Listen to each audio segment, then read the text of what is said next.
Hi, I'm Dr. Kit Weathers, and it's time for the Root Tip of the Week. But before we get started, let's reach into the top hat for the magic illusion of the week.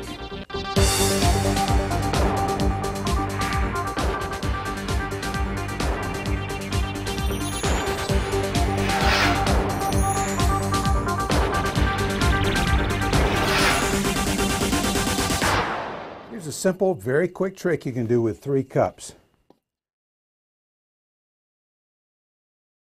Challenge someone to make 3 moves, turning 2 cups at a time, any 2 cups, and make sure that at the end you wind up with all cups facing up. For example, 1, 2, 3 moves and all cups are facing up.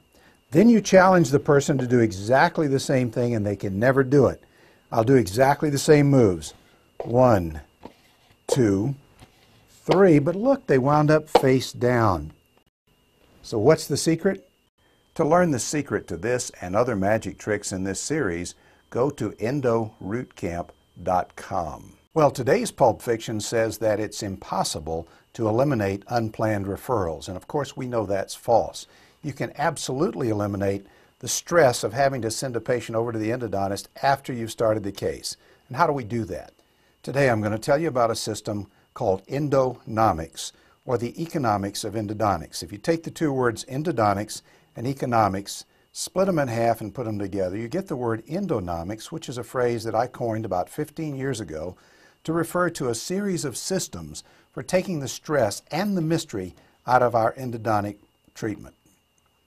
Endonomics comes from the Greek word endon, which means within, and nomos, which translates roughly as laws or rules. So these are the rules of endonomics. We use the rules of endonomics to improve the economics of our dental practice, improve case selection, and raise fees when necessary, which also tends to lower your stress level. But the most important thing that we use endonomics for is to avoid unplanned referrals. Unplanned referrals is absolutely one of the most stressful things that can happen to you in your practice. So we're going to eliminate unplanned referrals today by a series of laws and rules, and we use this entire procedure is called endonomics. Basically what we're going to do is never schedule a root canal until we absolutely know we will be able to complete the case. This means you'll never again start something you can't finish.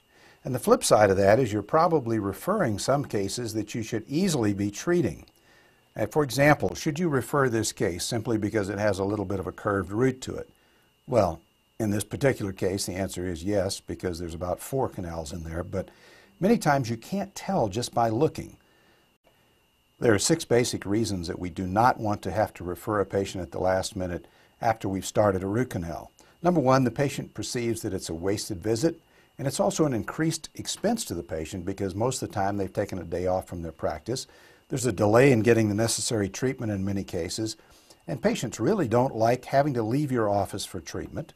There's a minimum of $300 to $400 lost production, and the biggest problem that you run into is the patients may question your judgment if you start something you cannot finish.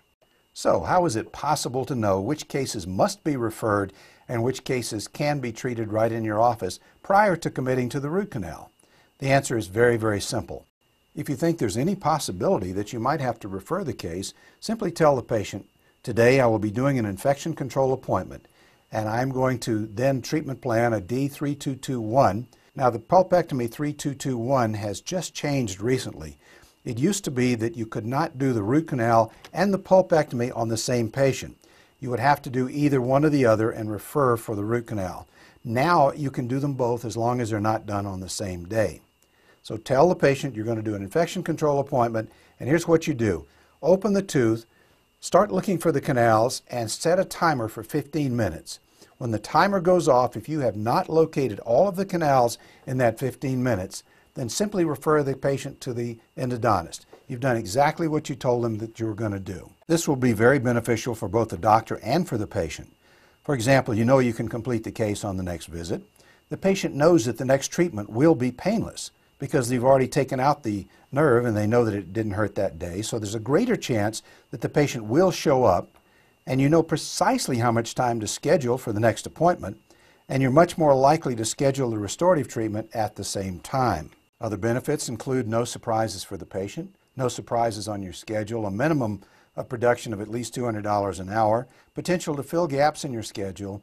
Second visit is extremely efficient, and it eliminates the stress of unplanned referrals.